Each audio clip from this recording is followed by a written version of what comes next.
Bismillahirrahmanirrahim. Biz de Siirt Umut Kervanı olarak özellikle Selahattin Eyyubi Ortaokulu'nun hem yönetimine bir de Aile Birliği Başkanı'na teşekkür ediyoruz. Buradaki kardeşlerimiz kermesten gelen yardımları Umut Kervanı vesilesiyle bize teslim ettiler.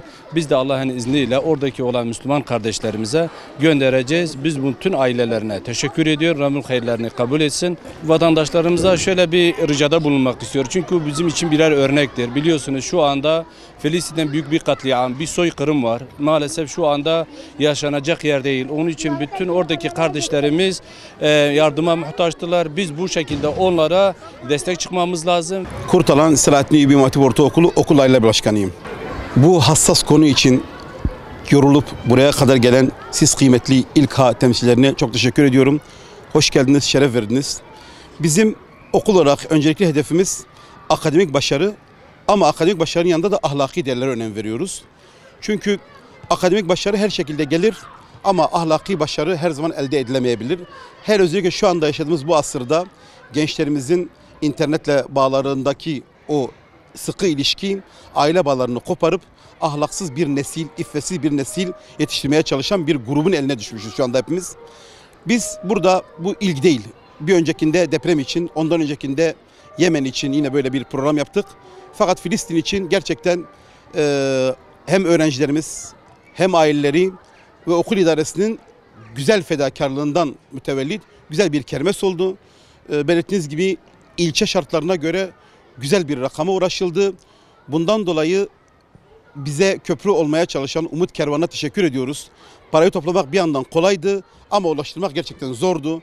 Bu savaş aşamasında bu zulmün, bu barbarlığın sürdüğü bir yere götürmek hakikaten imkansızdı. Bundan öncekinde aldık konteynerimizi kendimiz ellerimizle Adıyaman'da bir aile teslim ettik. İmkanlar el veriyordu. Güvenlik sorunu yoktu. Lakin bunu ulaştırmak biraz biçimimiz zordu. Umut Kervanı'ndaki kardeşimize, buradaki temsilcilerimize rica ettik. Köprü olur musunuz dedik. Sağ olsun köprü oldular. Ailelerimiz bu konuda çok duyarlı.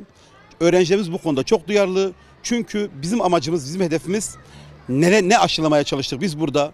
Kudüs'ün ilk kıblemiz olan Mescid-i Aksa'nın Peygamber Efendimiz için değerini, Allah Celle Celaluhu için Kur'an-ı Kerim'de kıldığı değeri çocuklarımıza anlatmaya çalıştık.